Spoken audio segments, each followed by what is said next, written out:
So thank you for your kind invitation. And the talk I'm going to give you today is impact of COVID-19 on education, new challenges and opportunities. Why I gave such a title is because COVID has created lots of trouble for us in the education scenario, all sphere of life.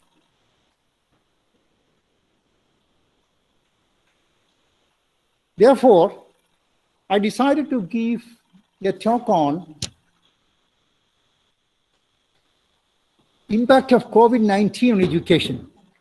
What are the new challenges and opportunities we face? Let us go to the first slide.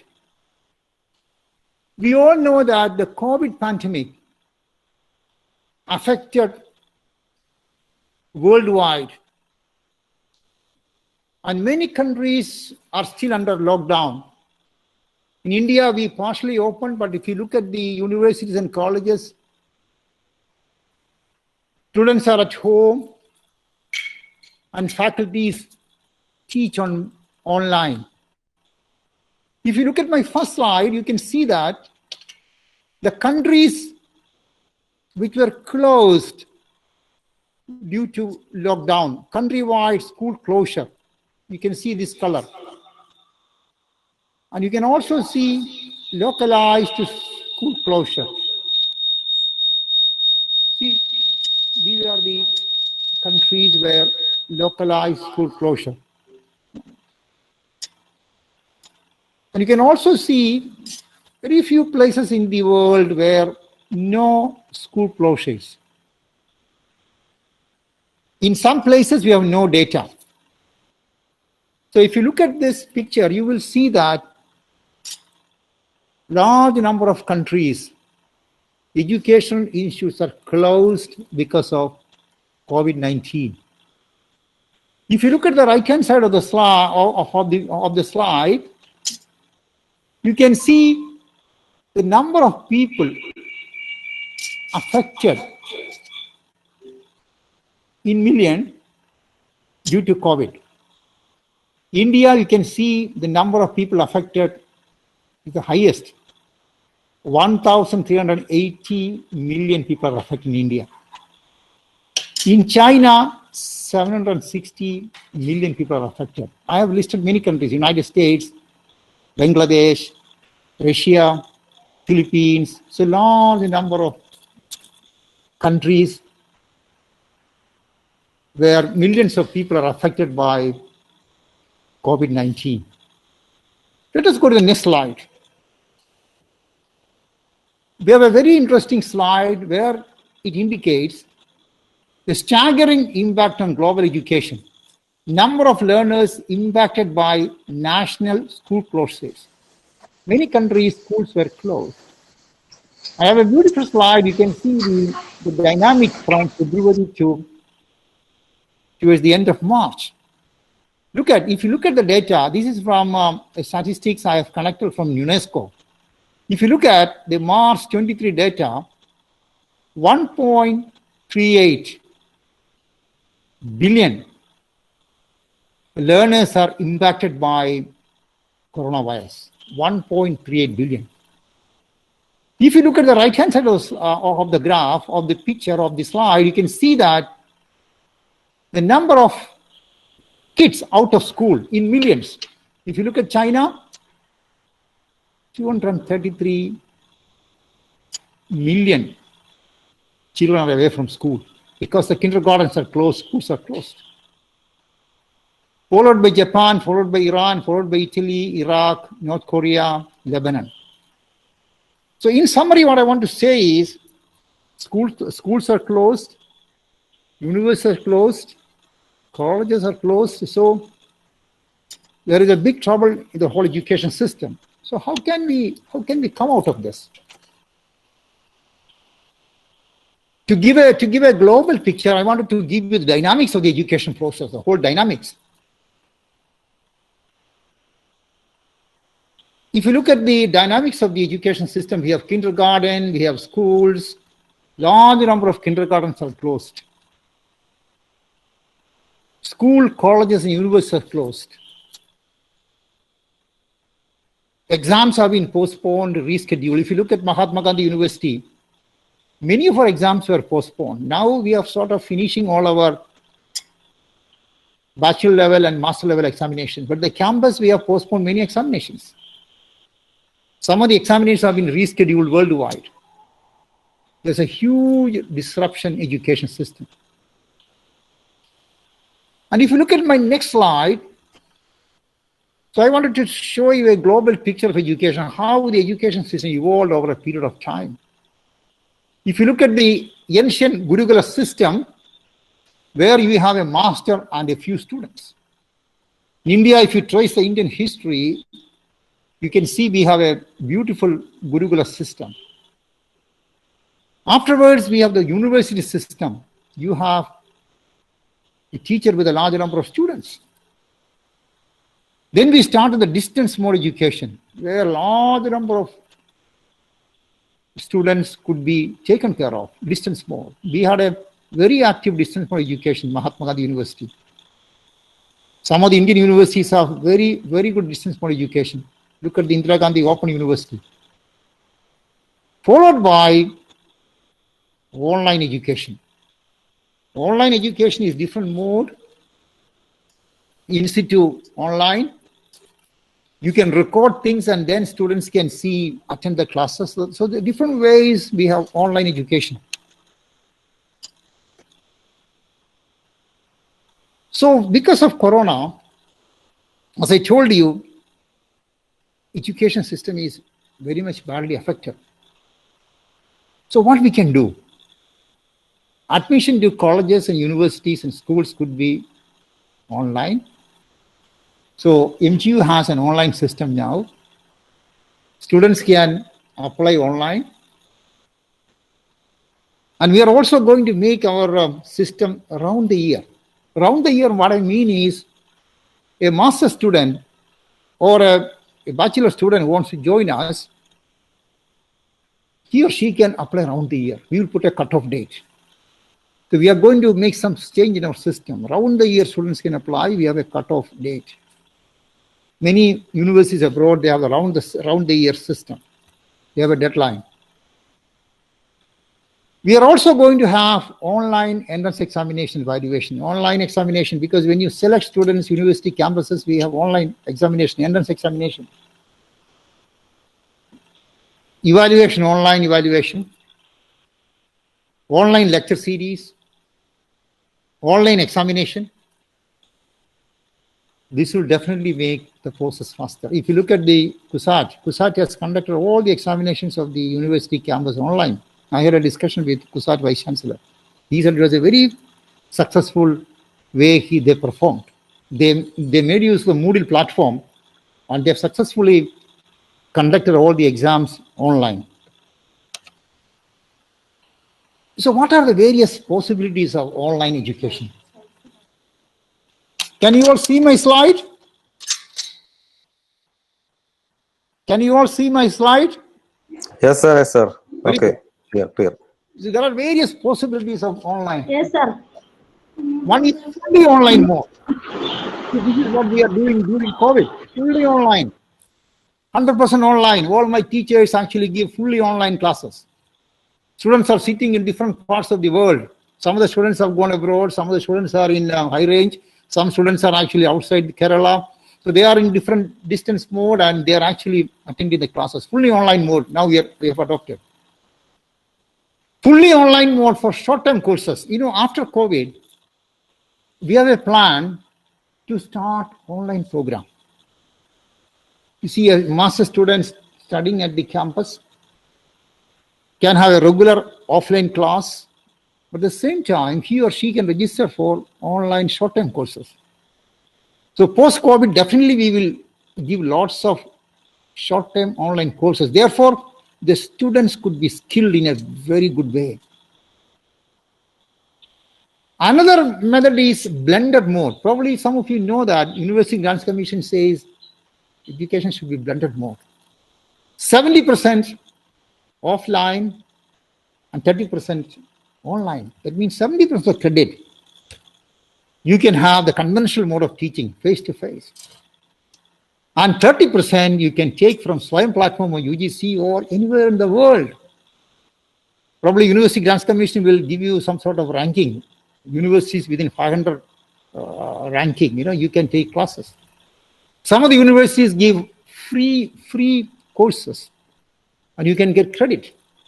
And this credit could be transferred to our course credit.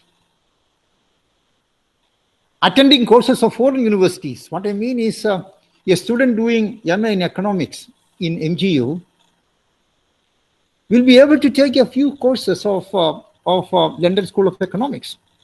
And if you have an agreement with the London School of Economics and MGU, definitely some of the lectures given by the faculties could be taken. Some of the courses offered by the faculties could be taken by MGU students.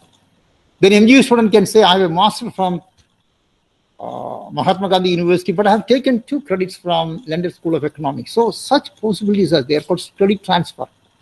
So we are going to explore that. Joint degree with other universities. A student doing master in MGU can take a few courses or 60% of courses or 40% of courses from another university, and then both the universities jointly give degrees. So there are quite a lot of possibilities of online education. So we should tap all these possibilities. There's a very important point I want to tell you that education technology becomes the biggest intermediary in online education between teaching and learning process. Teachers, academics, administrators, and students should actually learn the online mode of education. I would say teachers have to make very good quality digitized learning content. Otherwise, you cannot engage the students. So in order to engage the students, in order to make the online teaching interesting, I request all the teachers to make high quality digitized learning content. That is why, Mahatma Gandhi University has given training to all the faculty members. Under Moodle platform, we have taught them how to use Moodle platform, how to really make good digital pedagogy, digital contents. Because the teaching and learning process have to be very interesting and engaging. And I would say technology has to play a big role. And one can also take AI, artificial intelligence. And I have a request to all the teachers. You should not blindly replicate your offline class into an online mode. That will be failure. You have to modify, you have to make very good content. Therefore, every university, every college should give good training to the teachers. Academics have to be trained, and they have to be taught the science of digital learning. So this is a very important point. So education technology becomes the biggest intermediary between teaching and learning process. I wanted to say something about the virtual classroom program. We have a very good cartoon here. You can conduct online classes. Faculty should take online or recorded lectures. Faculties become more competitive because their lectures are recorded. So then faculty will always, teachers will try to make good content. So because it becomes very competitive. And the lectures could be reused. That's the beauty of that. See, once you make a lecture series, the students can save it, faculty can save it, and you can use it many times. Technology becomes very important. So you all have to make, I have a request to all the teachers. Nalla content undakana. I hope all of you understand Malayalam. Ellarkum Malayalam ariyavunnavarano, teacher? Yes, sir. Yes. So you all have to make excellent. Yes, sir. So the technology becomes extremely important. If you look at my next slide, virtual classrooms have lots of possibilities, lots of uses. Can you see now? Yes, sir. Yes, sir. Yes, we can see. Faculty members become very, very competitive. Faculty lectures ഒക്കെ പിള്ളേര് save ചെയ്യുകയും ചെയ്യുന്നുണ്ട്. അവരെല്ലാം നല്ല competitive. ധാരാളം courses നമുക്ക് offer ചെയ്യാൻ പറ്റും. എല്ലാവരും ഒന്ന് മ്യൂട്ട് ചെയ്യണം. ധാരാളം കോഴ്സസ് നമുക്ക് ഓഫർ ചെയ്യാൻ പറ്റും. Lots of courses could be offered. It could be open courses. It could be core courses. So large number of courses could be offered.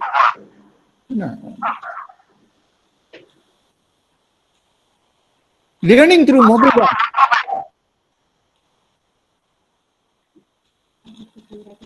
Can you hear me? Yes. Yes, sir. Mobile app platform. Subject-wise mobile app. Internal tests could be conducted through mobile app. Correct the assignments on mobile app. We pillar ഒരു mobile ഉണ്ടെങ്കിൽ അതിന് app ഉണ്ടാക്കാൻ പറ്റും. എന്നിട്ട് app കൊണ്ട് നമുക്ക് ഇങ്ങനെയുള്ള ധാരാളം കാര്യങ്ങൾ ചെയ്യാൻ പറ്റും. Learning through mobile apps, web based learning. If you look at my next slide, as I mentioned earlier, if you are into online program, 2 or more universities can award degrees jointly. What I mean is, a student studying in Kerala University can take a few courses from a university in the US, or 50% of the courses. Then they can give a joint degree. An American student actually studying in Caltech, if they register in MGU and Kerala and take part of the courses in Kerala and MGU, then we can give them a joint degree.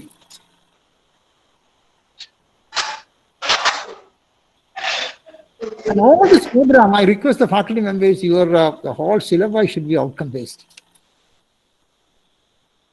See, now the government of Kerala has a plan of 70% of course subjects from the parent university, and 30% could be selected from other universities online. We have made a recommendation to the government of Kerala. So MGU then 70% of core, 30% it could be taken from anywhere in the world, and the credit could be transferred. Students can opt a large number of elective courses. So we have another plan.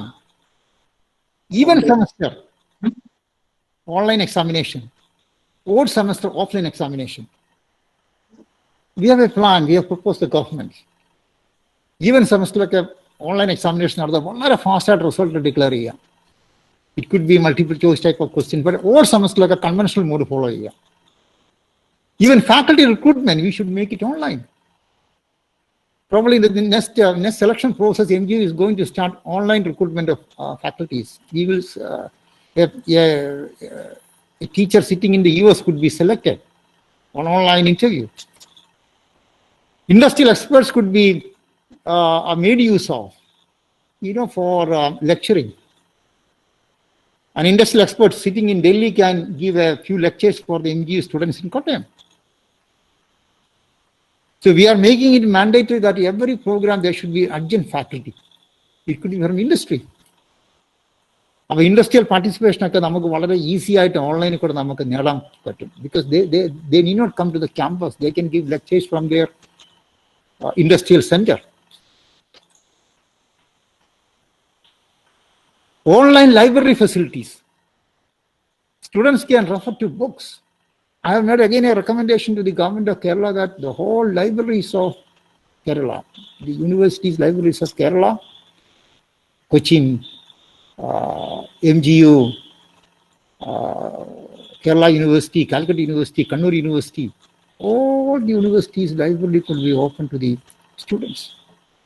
So the journals could be shared, books could be shared. Online membership and issue of books, online access to thesis. So there are lots of possibilities if you connect all the libraries of Kerala into online. For example, the library books of KE College should be available to the MGU students. The MGU library should be available to KE College students. Therefore, we need not buy all the journals and books if we can share it. So online library networking offers lots of possibilities. Virtual laboratories. I request all my students, all the students and teachers, you should all register in MHRD website. So they have wonderful virtual laboratory for chemical sciences, biological sciences, physical sciences, engineering sciences, computer sciences. Ella മേഖലകളിലും MHRD has made beautiful virtual laboratories. You can just register free and you can see all these virtual laboratory lessons. So a student going into a chemistry laboratory, you know what he or she should? He should actually first see the virtual lab. And then you go for the actual experiments. It is very thorough. Our teachers and students will virtual laboratory ആദ്യം കാണണം എന്നിട്ടേ ഉള്ളൂ ലാബിലേക്ക് പോകാവുള്ളൂ. Training for using virtual labs, virtual experiments, and some of the heavy machines, you know, probably a college cannot afford, a university cannot afford.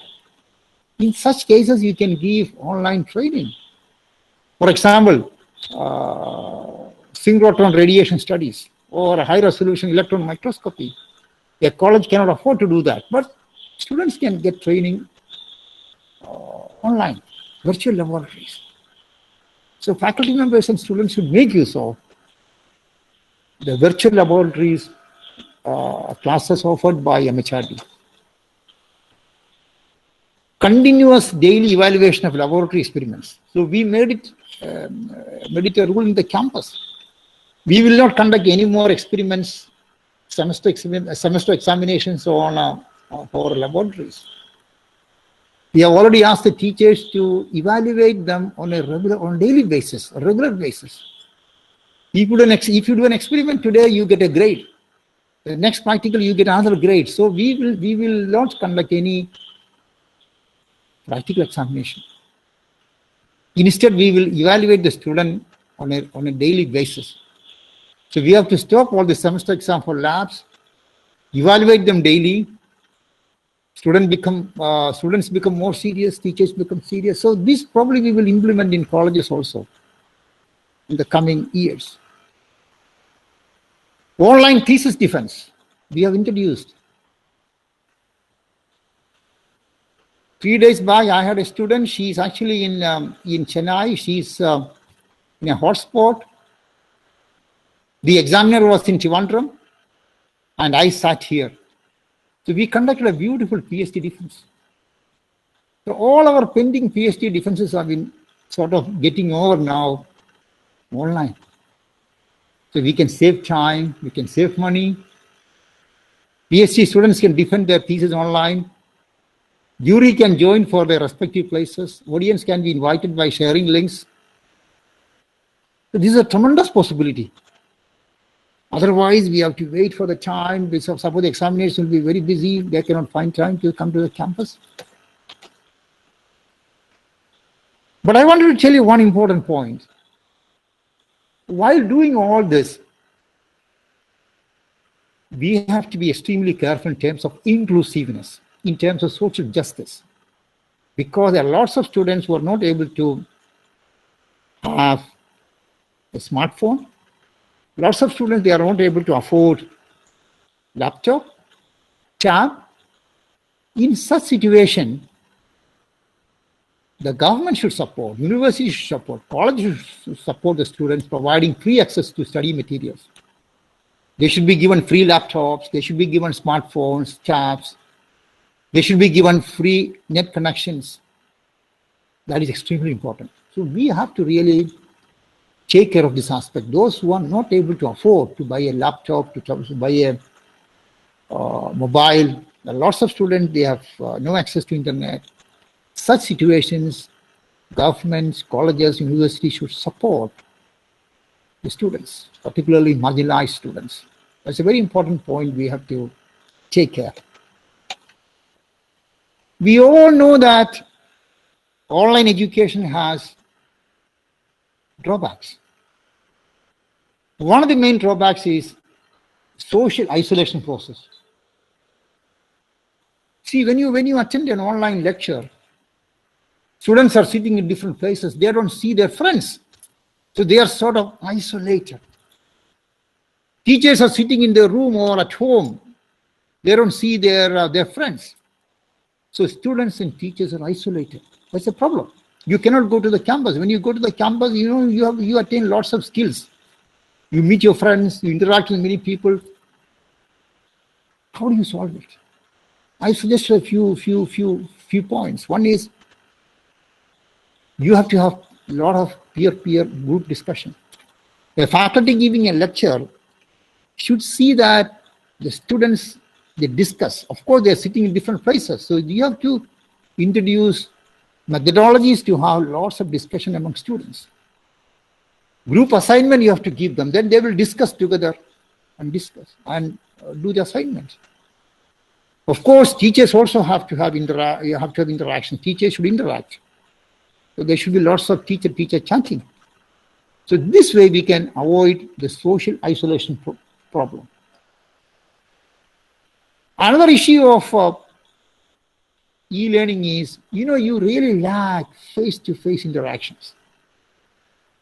I will always say that online learning is not a substitute for a face-to-face learning, conventional learning. It's a support system. The students' feedback is limited. Students cannot, teachers may not get the feedback immediately. In such situations, I would request the teachers, suppose you have a class for 1 hour, you teach for 45 minutes, and then you chat with the students. Video chatting is extremely important. 15 minutes you chat with the students. The students and teachers should chat, discuss. The class should be a sort of dialogue rather than a monologue. And sometimes you have to flip the class. You should ask the students to take the lecture and you should listen. So there are several ways you can, solve some of the issues of face-to-face, lack of face-to-face interactions. Some of the difficult subjects you cannot teach online. My colleague actually, Professor Nandakumar, was saying he cannot teach all the subjects online. Of course, in such cases, you have to have some sort of contact hours.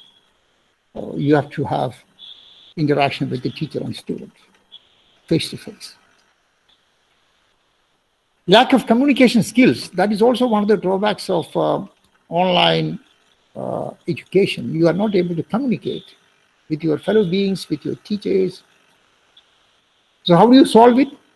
Again, I will tell teachers how to initiate peer-peer communication, interaction with the students. Again, the class should be a dialogue. Flip it, video chatting, these are some of the solutions for communication skill. When you go to a campus, a good campus, you attain lots of skills. You get lots of friends, you communicate with them. But online education, we lose all this. But the solution is the teacher has to initiate lots of interaction among students by chatting. So thank you so much. This is my a message to all of you. And I'm sure many of you are good teachers. You teach online, and there are lots of students. They listen to online lectures. Of course, we all face difficulties, but we have to overcome all this trouble. And I request every teacher, every student, you have to learn all these techniques. And I request the teachers expose the students all sorts of new methodologies. And even after COVID, I will request to all the teachers, you have to use some sort of 70-30 blended model. Some element of online lecture should be given even after COVID. Then the students get good exposure. I thank you very much for your patient hearing. It was very nice to talk to you. And being an alumni of KE College, I'm very happy that they invited me for the first lecture series. With all your permission, I declare that the online lecture series, the webinar has been inaugurated, and I wish you good success, and I hope that you'll have a series of lectures in this webinar program. Thank you so much.